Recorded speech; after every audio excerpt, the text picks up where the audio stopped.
There's a lot of weird music videos out there, and the one I'll be breaking down in this video is no different. A crazy hairdresser who, instead of cutting people's hair, puts dance-inducing possession headphones on them, making them have no choice but to boogie until they drop. I did warn you this was a weird one. This was the second video that I made with the incredible Hungarian artist Saying Away. Our first video was a fairly basic, vibey piece, so for the second video, we knew we needed to step up our production and to make something that took a pretty different direction. Initially, we bounced around ideas involving a gang of roaming teens going about city streets, leaving VFX trails of fire in their paths. But we quickly felt that this video needed to head in the direction of something that had a weirder vibe to it. Thankfully, I was all in for this. Some of my favorite music video directors are experts in the weirdest music video category, so I had plenty of inspiration to draw from in terms of what my own interpretation of this genre could look like. We started to set down some core principles for what we wanted this video to be, and we came up with this paragraph that we constantly referred back to during the whole creation of this video. An unusual location that stands out, with elements in the environment developing as the song progresses. One simple, funny, but easy to follow element that anchors the video and develops from the first chorus to the end. Having just one location was mainly a budgetary thing for this video, as we only had around 3,000 euros to make the whole thing happen, including payment for all the cast and crew that we would eventually hire. But I was also heavily inspired by Hiro Morai's work on the 3 early Childish Gambino videos. All 3 of these being set in a single location, with a key visual element that develops as the video progresses. After a few more production meetings with this new approach in mind, we soon settled on the idea of having a hairdresser's as the core location for our video, and a concept based around Saya possessing her unsuspecting clientele by thrusting a pair of dance-inducing headphones upon them. It was one of those ideas that both Saying Away and I could clearly envision in our heads with little effort, which only further helped to confirm that we were going down what felt like the correct path for this video. Next step was to figure out how we were going to fit this story across the 3 minutes and 32-second length of the song. So we started by splitting the song into its individual components. Verse 1, chorus 1, etc. And we filled in the events and beats of the narrative that we came up with into this song structure. We soon settled on having 3 main characters, an old man, a little girl, and an arrogant teenager being the only one to break the pattern of Saya's possession. When I'm trying to come up with what can happen throughout a music video, I'm trying to always come up with different ways to keep the audience engaged during the video's progression. Otherwise, unless you really like the song, people are just going to click away to something else on YouTube. So to have a visually interesting cast, with each adding their own progression to the narrative, we felt we'd found a pretty solid structure for this video. Hunting for hairdressers and dancers. Based on the bullet-pointed script that Saying Away and I had put together, we realized we'd need to find a hairdresser's that would let us shoot for 2 full days, which was actually a pretty big ask from us considering that we didn't have thousands of euros to reimburse them for having to close down the shop for us. And because we didn't have enough of a budget to pay a locations company to help with our search, we felt the best route was to Google as many hairdressers in Budapest and to physically go to the ones whose interiors look potentially suitable for our idea. My god, I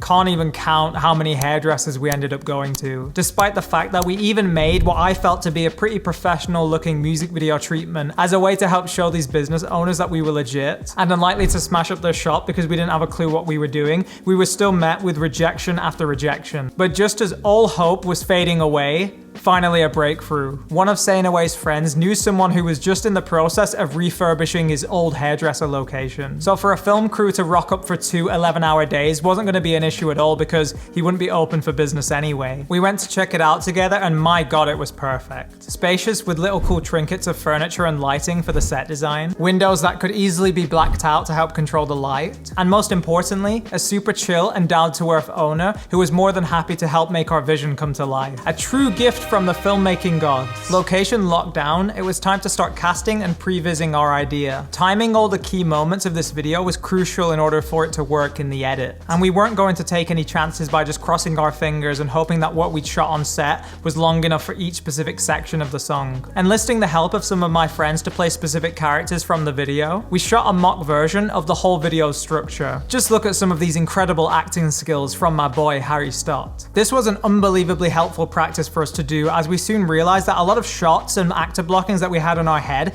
had to either be massively cut down or extended in order to fit the musical sections of the song, which in turn meant that it saved me so many massive headaches that would have occurred once I got the finished footage into the editing suite. For casting, we hit up a mixture of agencies and dance schools, as 2 of our actors needed to be fairly competent dancers. It's always interesting when you cast kid actors / performers because you're not just casting them, you're also actually casting their parents. We had a few dancers that came to audition who were arguably more talented than our chosen dancer Zafira, but we got a vibe from their parents that suggested to us that they wouldn't be particularly flexible if we overran on our set by about 30 minutes, for example, which is quite a strong possibility in the music video world. It was somewhat worrying to find our arrogant teenager character as we were slowly nearing our shoot day, but luckily the hairdresser owner had a friend whose son was a pretty competent dancer, and with his suggestion for him to audition for the role, we finally had all of our cast locked in place. The weird headphone props. Because we'd saved a bit of money from our budget that we thought that we'd end up spending on the location, we actually decided to invest in some more intricately designed headphone props that would be the core possession device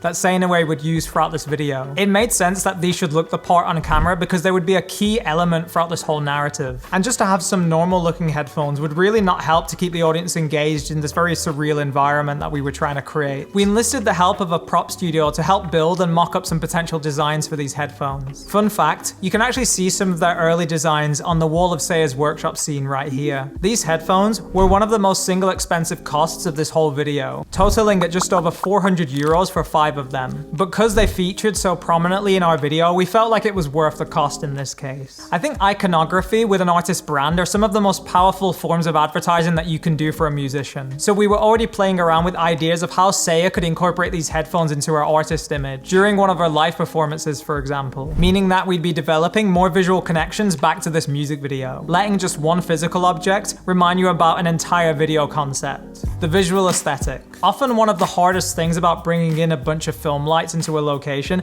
is how do you make it seem like these lights are motivated by the lights that we already see in a particular space, especially if you want the freedom to point your camera in as many directions as possible without having a bunch of film lights that you have to move all the time. No! God, please, no! So my whole lighting prep for this shoot was based around the aesthetic of having as much freedom as possible to point the camera where I wanted to. Check out my final lighting plan right here. We've got pockets of practical lights scattered throughout the space, including fairy lights and on-screen lamps. Then the hidden lights that we've added to this location to help augment this lighting include an Aperture 120D Mark II with a very small softbox. This would act as our main key light and side light for when the characters are sat in their hairdressing chair. And we set it up in a way where we could easily pan it to the center of the room so we could backlight an actor if that was needed for a particular camera angle. We also had dado lights and an Aladdin LED panel Cardellini clamped onto the pipes above in the ceiling. And we use these as both backlights and key lights for when our characters enter the hairdressers from the far side of the room. We also have these 6 tube lights up above in the ceiling called Astera Titan tubes that we hung up to the ceiling via fishing wire and nails drilled into the wall. When scouting locations, I noticed that a lot of the hairdressers had these really harsh overhead top fluorescent lights, and I really loved the look of them, so much so that I wanted to try and replicate this in our location. This also helped inspire me to have moments in the video where the lighting could dynamically trigger during the more dance-heavy portions of the video, which would help to convey the possession effects that our characters were experiencing. I knew it would take us quite a while to rig up all of these lights within the space, so we paid a little bit of extra money to the hairdresser owner in order that we could come in the day before the shoot day, so we had a bit more time to rig up all the lighting beforehand, meaning come the actual shoot day, I'd have more time to focus on directing the actors and directing any additional tweaks that needed to happen with the lighting or the camera movement.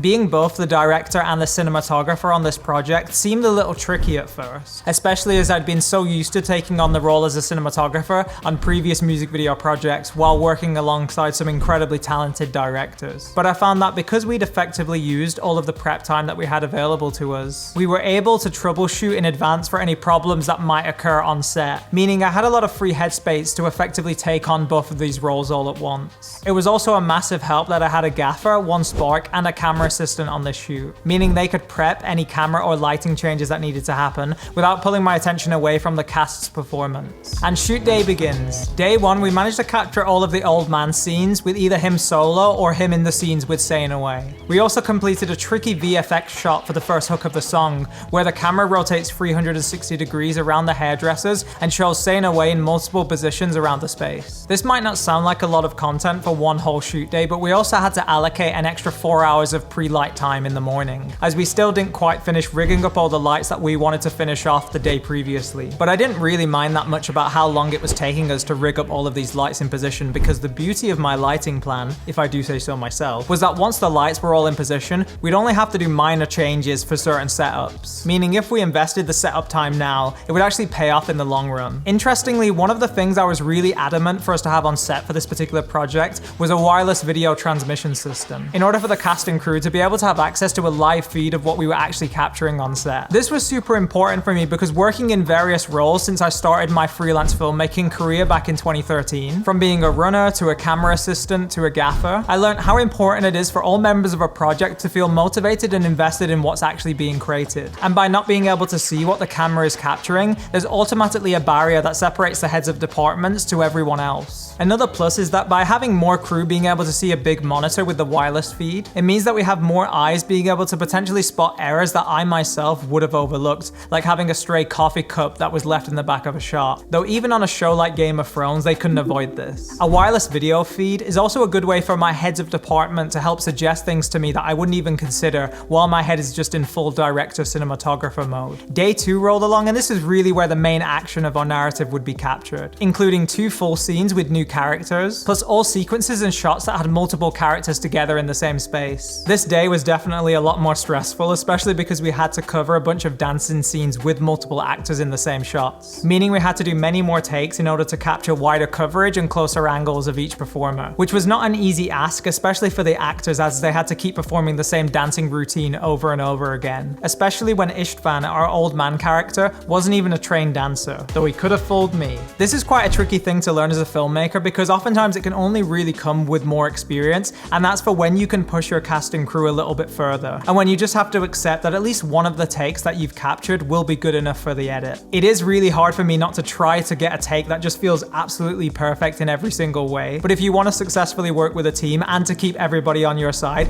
you need to feel into everybody's energy levels a little bit, and to ride with them throughout the progression of the shoot, which is exactly why halfway through this day's shoot, we scheduled in a crazy mosh pit dancing sequence. So everybody, including the cast and crew and myself, could blow off a bit of steam. But I made an unexpected error in getting involved in the scene, as you'll notice right here.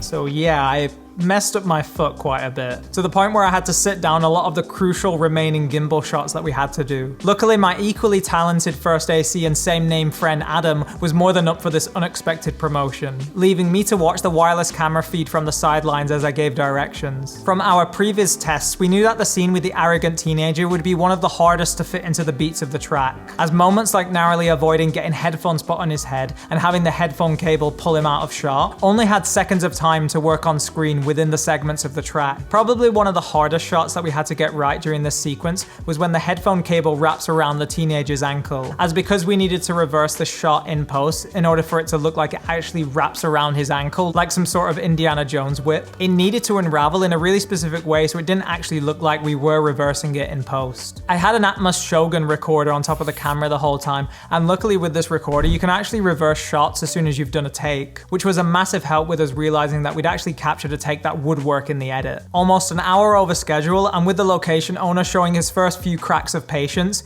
we wrapped up the shoot. But the work was only just getting started for me. The edit. Unlike the previous video that I did for Staying Away, which involved a lot more experimentation to find the shot order that best expressed the vibe of the video, for this video, we shot to a really clear edit structure, meaning the difficult tasks were to pick out and find takes that best kept the pace for the specific sections of the song. I used my multicam trick to preview multiple take options for specific gaps in the edit timeline. You can learn more about this and other music video techniques that I use in my edits by checking this video right here. With the edit laid down and the timings looking right, I started working on the VFX shots. This included a complex 360 pan and multiple spark and flame VFX for when the characters are getting possessed by the headphones. Luckily, I'd already planned for these spark and flame effects in pre-production, and I learned that the best way to really sell this effect was to have a light flickering on set when we actually did the shot, in order to help augment the final VFX element. I graded the whole video in DaVinci Resolve, as to me it has a much more powerful color grading workflow than Premiere Pro's built-in Lumetri color. Though I did end up having a few color issues that I just didn't account for, mainly because I stupidly forgot to monitor all the footage on set with a LUT, meaning I was often recording by just looking at the monitor's flat S-Log image, and then just using my own eyes to adjust the color and brightness on set as I saw fit. This made color grading really tricky, as even though I converted this S-Log 2 footage to a Rec 709 color space, it still didn't look that similar similar to what my eyes were observing on set. Thankfully, we had a ton of behind the scenes photos that were captured during the duration of the shoot, so I was able to use the colors that were captured from them as a reference point to pull all the visuals towards. Speaking of more post issues, I shot this whole video with the Sony a7S II, which even though it's still a really good camera, it can only shoot in 8-bit, meaning if you shoot in S-Log2 like I did, you can come across some really ugly, weird artifacts like this color blotching that you can see here. That's just because with 8-bit, because it's not capturing a whole lot of colors, you really don't have a lot of flexibility in terms of color and brightness in terms of where you can push the image towards versus, let's say, 10-bit. I was aware of this fact beforehand, but I would always seem to get away with it just because of the particular shoots I would end up doing. But for this video in particular, it was so noticeable. I tried to calm it down with power windows and some hue sat curves, but you can still notice it in a lot of places throughout the whole video. But I'm actually not that bummed about it because the experience that I had color grading this music video made me realize that I will never shoot another music video in 8-bit ever again. Hence why we hired a Blackmagic Pocket Cinema camera for the next music video that Sane Away and I made together. But I'll save the details for that absolutely insane shoot for another time. If you made it this far and you didn't click away to watch the full video in its entirety, you can check it out right here. I'm really proud of this video, especially because narratively, we were able to create a concept that was based on a lot of music videos that have inspired me throughout many years. A stupid but simple idea that sticks in your head long after the video is over. Sure, we could have shot with a nicer camera or had more intricate choreography sequences, but considering the size of our crew, the budget, and the multiple roles that many of our team took on, I'd say the video turned out not too shabby, especially when I was able to take many learning lessons away to then go on to make a viral music video, which you can check out the breakdown for right here. Be sure to hit that subscribe button if you haven't done so already, because if you do, I'm gonna possess you with some sexy saxophone beats. Yeah, baby. Thank you so much for watching, and I'll see you in the next video.